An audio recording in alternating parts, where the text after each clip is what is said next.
Folks, I'm meteorologist Tom Convict. A lot to talk about this Saturday evening in your forecast.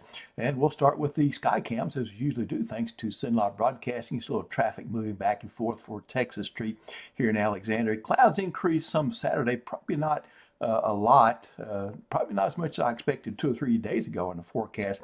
And we had intervals of sun mixing through 77 at the airport right now. Dew point 57, that is creeping up. Still some clouds in the Gina area. A little bit more sunshine. It looks like they're getting through Gina 82 on the thermometer there. And thanks to Sinlaw Broadcasting for those tower cams as well. We see the high clouds, mid-level cloudiness increasing here across the area. Dry line feature in front off to the west, warm front feature to the south of us. But you can just notice this powerful twist out across the western portion of the United States. And that, of course, means that we have some weather on the way. Sinlaw average low tonight, I expect 61. Typically we see 53, so it'll be a little bit warmer tonight than previous nights, certainly, and then warmer than we typically see for this time of year. I think the range is about 58 on the cool side, 64 maybe on the high side, although I don't have a 64 on the map. We'll see a little bit cooler weather, I think, overnight in the LaSalle, Catahoula, Concordia Parish areas, and a little bit warmer in areas toward DeRidder and Oakdale, maybe some portions of the western part of Sinlaw for tomorrow. Sunday's high, 76 is typical.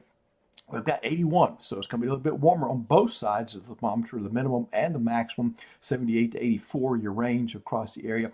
And I do have a little bit of a pattern for lower temperatures back up toward that Manning-Natchitoches corridor and maybe into Leesville and Winfield. That's where the best rain chance is for the day tomorrow. And speaking of that, we do have a little bit of a severe weather outlook going. Kind of this type of pattern is indicative of a front dry line composite feature, which will be a little bit off to the west. So out ahead of that, we can see a little convergence, lifting the atmosphere, but a little bit unstable. A couple of other factors are favorable for severe weather. So a level 1, a marginal risk out for the day on Sunday. And this is how a Futurecast model will play it out. This will kind of come in two waves, I guess. So we will start the rain chance in the morning where you see some hit and miss activity. And then once we get into the later part of the afternoon and evening, once we get a little bit of instability going, and that will support stronger updrafts and stronger fronts. We get some decent cores there, and that is where the severe potential comes from on Sunday between about 3-4 p.m. and about 7 8 o'clock for the day evening tomorrow. And I think the principal thing will be a little bit of a wind and hail threat out of that. And again, it will kind of be a brief threat, if you will, for the day tomorrow. And then Sunday's rainfall pattern, here's the highest chances in that Manning, Natchitoches, Winfield, Colfax, and Leesville corridor. And basically, we see the highest chances in that area. But as you head south and east, it goes down to 20 cents worth for Opelousas, Jonesville, and Faraday, Vidalia. The timing is AM, PM, as you saw on the computer model run, and common amounts will be less than an inch. So not a big producer, but I do think a few areas, especially in this corridor, and maybe another one down to the south, right through here, could pick up maybe between 1 and 2 inches, but there'd be precious few folks, I think, get that on Sunday, but the rain chances and probabilities and amounts will be increasing as we head into the early and middle part of next week. Futurecast then project us back into Sunday about midday. Here's what's going on.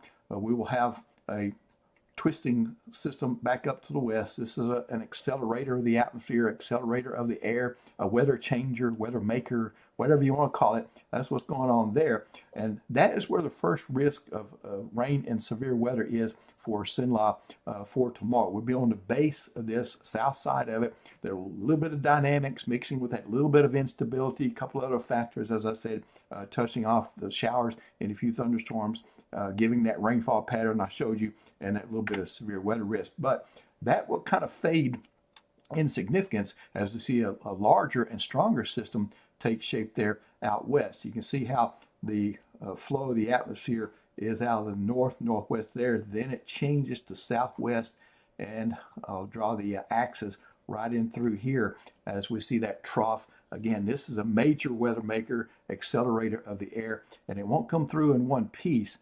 It will come through in multiple pieces, and that is going to give us several days worth of inclement weather.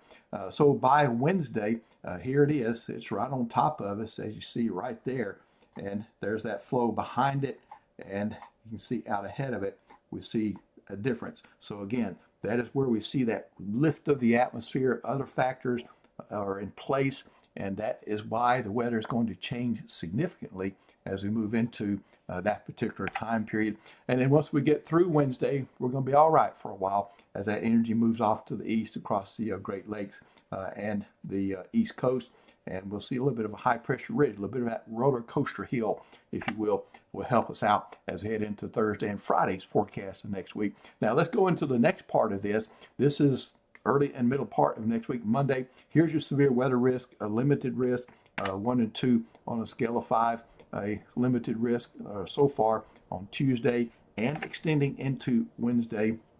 So the first 3 days of next week, we have a risk of severe weather, generally almost just about any time. But what we are seeing happen here will be the timing Monday through Wednesday. Give you a few more details on this, what I call a combination event, because it has the potential to produce both severe local storms and flooding. So the first part of this main episodes will be Monday. I think that will be the lesser of the two. The stronger one and more significant one, I think, will probably come in sometime later Tuesday. I call the PM Tuesday and extend into part of Wednesday. I think Wednesday morning will be worse than Wednesday evening, that kind of thing. But again, you kind of get the idea. 2 parts to that, Monday and then PM Tuesday into Wednesday. All threats are on the table: wind, hail, tornadoes, and flooding. Rainfall totals right now, got to be general, can't be too specific in this because all the models are not in agreement with the totals with this. But using my experience and what I can see so far, I would say peak rainfall totals, I'm safe of saying this, 5 inches plus will occur in places. That's not for everyone maybe, or something like that, but I do think that there will be rain gauges that will count over that 3-day period over 5 inches of rain. All right, let's go into your 7-day numbers then. There's your Sunday, 40% average, but it ranges, as you saw on my graphic, to 20 to 60% for Sunday. And then going into the rest of the period there, as we head into Monday, Tuesday, Wednesday, we've got the excessive rainfall threats, severe weather threats up. Of course, Monday, the eclipse, I wouldn't count on seeing it here. That's not a forecast of a 0%. Hey, you won't be able to see the eclipse at all. You might see some effects getting through the clouds. Yeah, that can happen. We'll be in about the 80-90% range of close to totality there. But my point is that this will certainly not be ideal eclipse viewing conditions. And then once this gets through, we'll see a little front come through in the Wednesday, Thursday time frame. We'll clean it up pretty good for Thursday. I did leave 30% in early Thursday, but I think most of the day we'll see a mixture of some clouds and sun coming back in a mostly sunny day Friday as the second front kind of reinforces things, and then that keeps us dry through Saturday, and it will be a little bit cooler as you see on the temperature side of this. We're back in the upper 40s there for Friday and Saturday morning in many places. All right, well, thanks for being with me and your patience, listening to me talk for this time period, and we'll update things for you tomorrow. Have a great one and a blessed Sunday.